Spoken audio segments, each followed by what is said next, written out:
കൂട്ടുകാരെ, ഞാൻ ഇന്ന് പറയാൻ പോകുന്ന കഥയുടെ പേരാണ് സ്വാതന്ത്ര്യത്തിന്റെ വില.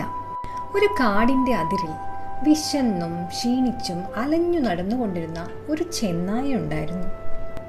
വളരെ അപൂർവമായിട്ടായിരുന്നു അവന് ഭക്ഷണം ലഭിച്ചുകൊണ്ടിരുന്നത്. അവന്റെ ശരീരം വളരെയേറെ ക്ഷീണിച്ചിരുന്നു.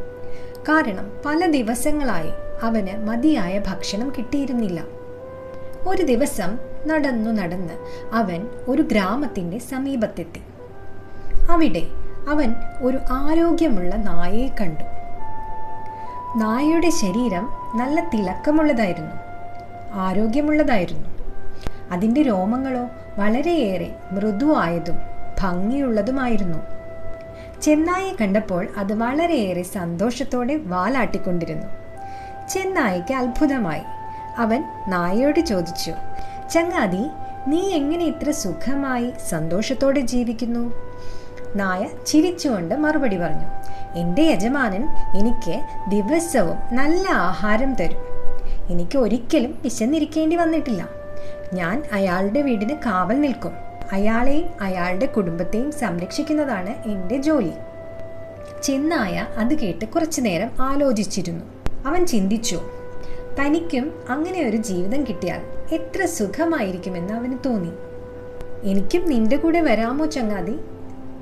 അവൻ നായയോട് ചോദിച്ചു.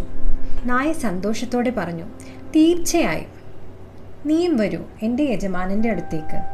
നിനക്കും നല്ല ഭക്ഷണം ലഭിക്കും. നീ ഇനി ഇങ്ങനെ വിശന്നു നടക്കേണ്ടതില്ല. ചെന്നായ അതിൽ വളരെയേറെ സന്തോഷിച്ചു. അവൻ നായയെയും പിന്തുടർന്ന് അവൻ്റെ കൂടെ ഗ്രാമത്തിലേക്ക് പോകാൻ തയ്യാറായി. അങ്ങനെ രണ്ടുപേരും കൂടി വഴിയിൽ നടക്കുമ്പോൾ ചെന്നായയുടെ കണ്ണ് നായയുടെ കഴുത്തിൽ പതിഞ്ഞു. എന്തോ ഒരു അടയാളം അവൻ്റെ കഴുത്തിലുണ്ടല്ലോ. ചെന്നായ അത്ഭുതത്തോടെ ചോദിച്ചു, ചങ്ങാതി, നിന്റെ കഴുത്തിൽ ഈ അടയാളം എന്താണ്? നായ അത് കേട്ട് പതുക്കെ പറഞ്ഞു, അതൊന്നും വലിയ കാര്യമല്ല. പകലിൽ ഞാൻ സ്വതന്ത്രമായി നടക്കും, പക്ഷേ രാത്രിയിൽ എന്നെ ഒരു ചങ്ങല കൊണ്ട് കെട്ടിയിടും. അത് എൻ്റെ യജമാനൻ്റെ നിയമമാണ്. എനിക്കതിൽ കുഴപ്പമില്ല. ഇത് കേട്ട ഉടനെ ചെന്നായയുടെ മുഖം മാറി. അവൻ ഒരു നിമിഷം പോലും ആലോചിച്ചില്ല. അവൻ പറഞ്ഞു, അങ്ങനെയാണെങ്കിൽ എനിക്ക് ആ ജീവിതം വേണ്ട ചങ്ങാതി. എനിക്ക് വിശപ്പുണ്ടായാലും പ്രശ്നമില്ല, എനിക്ക് എന്ത് കഷ്ടപ്പാടുണ്ടായാലും പ്രശ്നമില്ല, പക്ഷേ എനിക്ക് സ്വാതന്ത്ര്യം വേണം.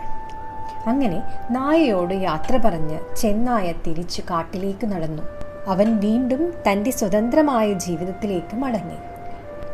കൂട്ടുകാരെ, ഈ കഥ വളരെ ലളിതമാണെങ്കിലും ശക്തമായ ഒരു സന്ദേശം നൽകുന്നുണ്ട്. നായയ്ക്ക് സുഖജീവിതമുണ്ട്. അവന് ആഹാരം, സുരക്ഷ, സൗകര്യം എല്ലാം ലഭിക്കുന്നുണ്ട്. അവൻ അതിൽ സംതൃപ്തനുമാണ്. പക്ഷേ അവന് തൻ്റെ സ്വാതന്ത്ര്യം പൂർണ്ണമായില്ല. അവൻ ചില സമയങ്ങളിൽ ബന്ധിക്കപ്പെടുന്നു. എന്നാൽ ചെന്നായയുടെ ജീവിതം കഷ്ടപ്പാടിലാണ്. അവന് പലപ്പോഴും വിശന്നിരിക്കേണ്ടി വരും.